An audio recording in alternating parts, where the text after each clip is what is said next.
padarys, ko dar nesu daręs.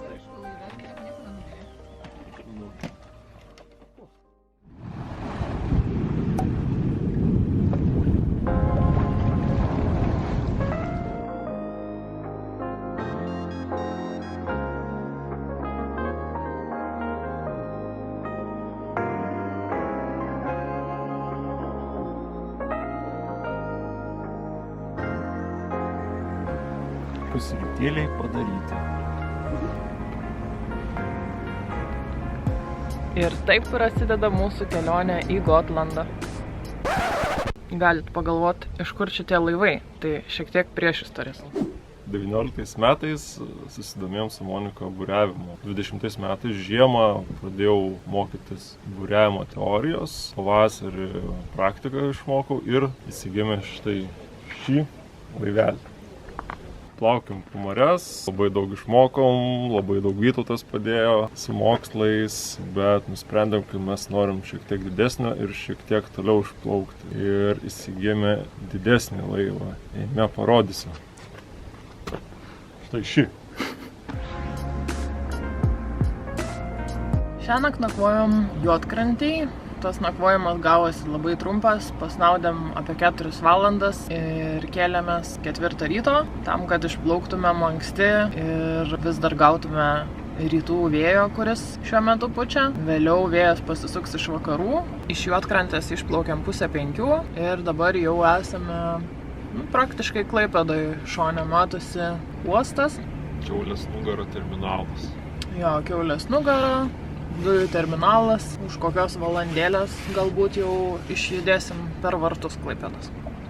Iki Gotlando laukia apie 120 jūrmilių, tai turėtų mums užtrukti apie parą, bet priklausys nuo to, į kurį uostelį pasirinksime plaukti.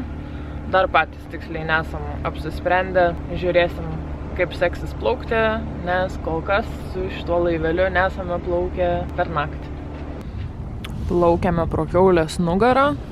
Čia yra laidai žymieji einantis, kuriuos kokie nors laivai karts nuo karto mėgsta užkliudyti.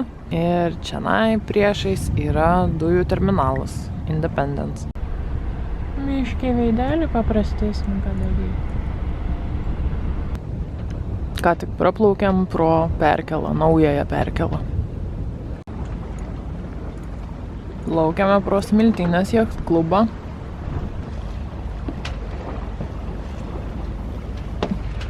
Ir prieš nosį plaukia keltas į senąją Smiltynės perkelą.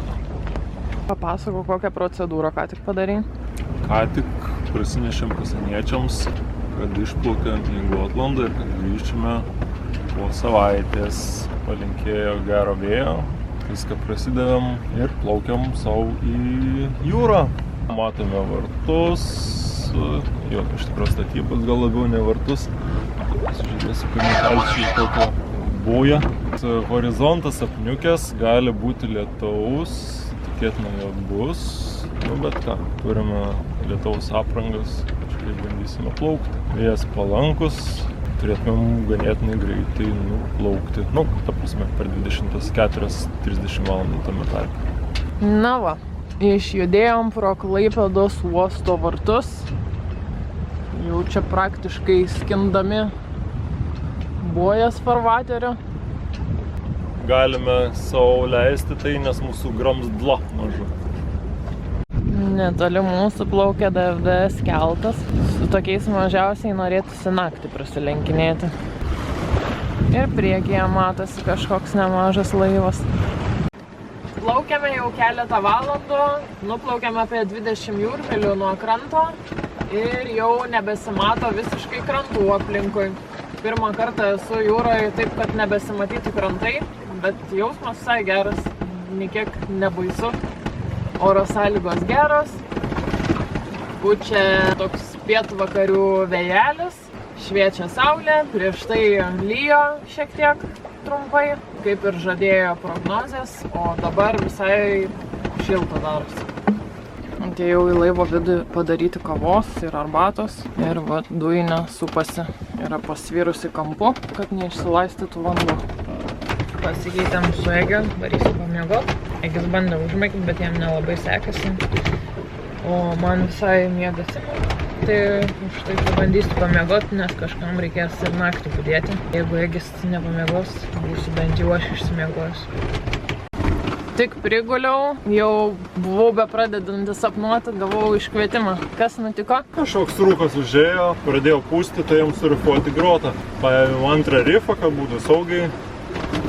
Žiūrim, kaip dabar čia pasikeitusios sąlygos. Labiausiai tai užpusa, kad vėjas dabar mums biškai mažiau palankus patapo. Ir rūkas su laivais būtų faina nesusidurti. Nu, bet kadangi nei vieno laivo nesutikom kol kas, tai nieko baisaus, manau. Bet nereiškia, kad galim nesutikti. Dabar matomumas yra va toks. Matosi kažkur, nu, šiaip iš galo gal net koks 100-200 metrų. Nedaugiau. Jo, priekyje irgi dabar tiršta pasidarė. Gal čia ir 100 metrų tik tais beliko. Prognozijų iš tikrųjų mačiau, kad žadamas rūkas. Ir kas labai keista, kad apie 3 valandą dienos. Nu dabar dar ne 3, berods dar tik 1. Bet jau šitas rūkas užėjo. Atrodė tolumoje kaip kažkoks lietus, kažkoks debesis. Tai panašiai ir yra, įplaukiam ir tokia drėgmė jaučiasi būnant šitam rūke. Bet sakau, kadangi pastarąsias valandas plaukiam, nesimatė horizonte jokių laivų, tai nemanau, kad ir dabar kažką sutiksim, o šitas rūkas po truputį turėtų nueiti link šiaurės.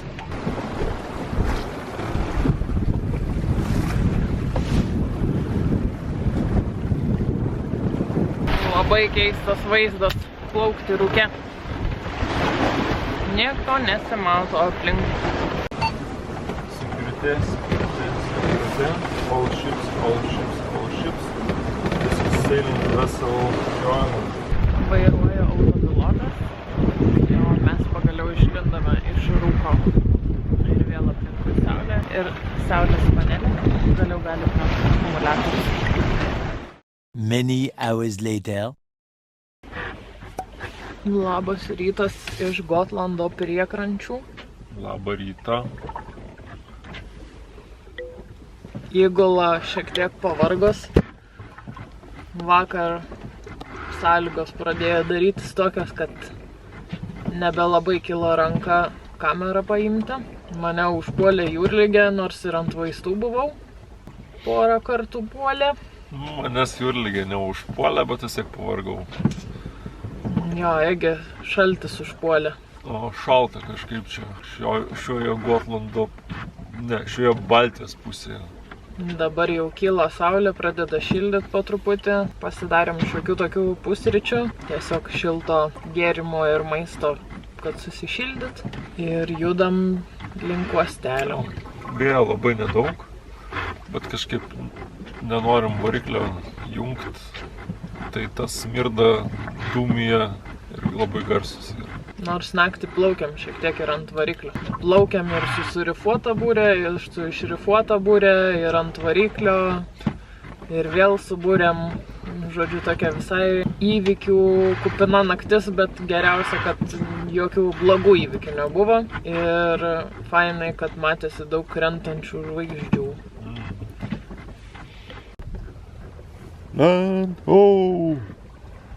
Matosi žemė pagaliau. Aišku, per kamerą nesimato. Va, tolumoje sukasi vėjo malūnai. Arba nesisuka, nes nelabai vėjo beliko. Bet jau netrukus pasieksime žemę. Egis kaip tie lėktuvų keleiviai, kur patys pirmie atsistoja, nors lėktuvas dar nenusileido. Koks skaidrus vanduo, matosi žolės ant dugno.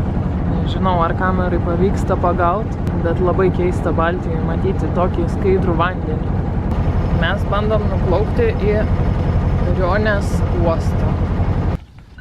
Štai prisišvartavome Rionės miestelio uostą. Toks labai industrinis. Kažkaip gal kiek jaučiamės ne čia papuolę.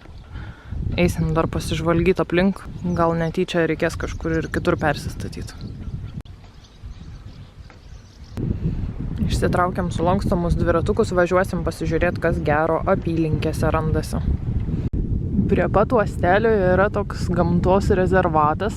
Važiuojame pasidairyti, kas jame. Tai dabar matosi tokios įdomios kaip balos pelkės.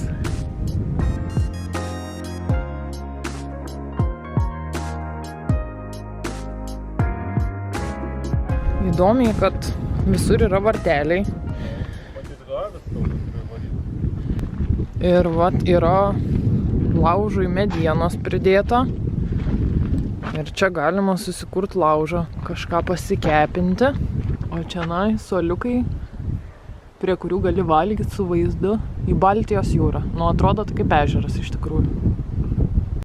Radom avyčių. Kažkodėl, kai priėjau, tai atsistoju. Nustebusios. Jūs čia retai žmonės matot?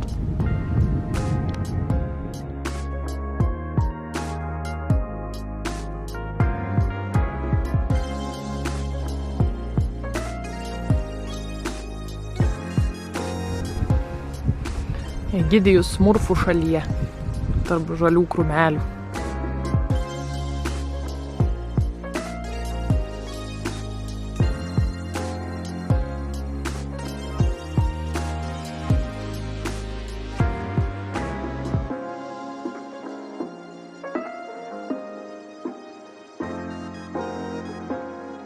Atriedėjome iki Ronės miesto paties, nes iš tikrųjų mes ne Ronės mieste, o Ronės Hamne. Ronės uoste esame pasistatę. Tai Ronės mieste yra šita bažnyčia, nu ir maždaug viskas. Daugiau yra aplinkui tik tais nameliai kažkokie. Ir folkskola. Sutikome avytės. Va, lietuviškai supranta.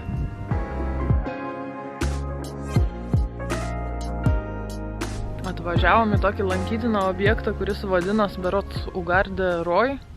Ir pasirodo, kad tai yra iš bronzos amžiaus likę kapai, kapavietės. Didelės akmenų krūvos sukrautos, po kuriomis buvo palaidoti žmonės. Ir labai įdomi čia vieta ateiti, nes vat toks jausmas, kad eini į kažkieno teritoriją, lipi per tokias kopėčias, vartai yra užtverti, pro vienus vartus dar prasivedėm savo dviračius. Bet va, kiti vartai jau tokie biški labiau paklerę, tai lipi tokiam kopėtėliam.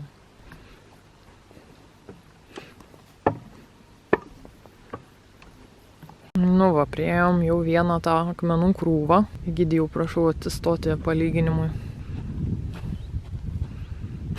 Va, kokia dydžio akmenų krūva. Ir informacinėme lapelyje rašo, kad jinai iš tikrųjų tipo turėjo būti didesnė, bet vėliau žmonės naudojo šitus akmenis statybom, tiesiog savo namų. Nes turbūt nežinojo, kad čia nuo bronzos amžiaus yra kapas. Priėjome kitą kapavietę, tai čia yra pati didžiausia esanti Gotlande, jinai yra 7 metrų aukščio. Ir pasirodo, kad jinai buvo pastatyta 250 metrų nuo tuometinio jūros kranto, kuris buvo bronzos amžiuje. Panašu, kad dabar yra jūros lygis stipriai nukritęs. Mums čia dar keletas kilometrų iki uosto, o aplinkui vien laukai jūros nesimato. Dar aplinkui yra ne viena šita panaši kapavietė, bet mes nusprendėm, kad norim jau eiti kirpti. Eime namo.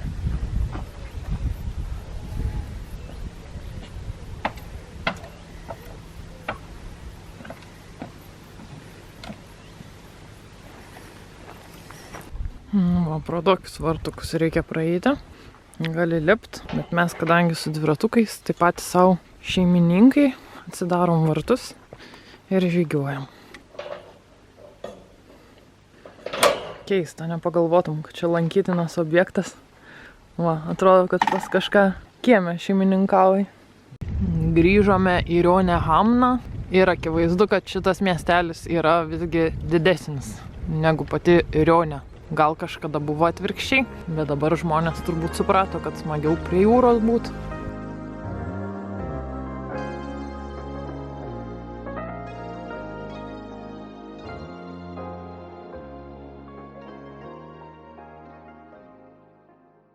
Nu, reikia dar prikabinti ženeto prie mūsų. Iš įpročio, tipo, kaip senais laikais.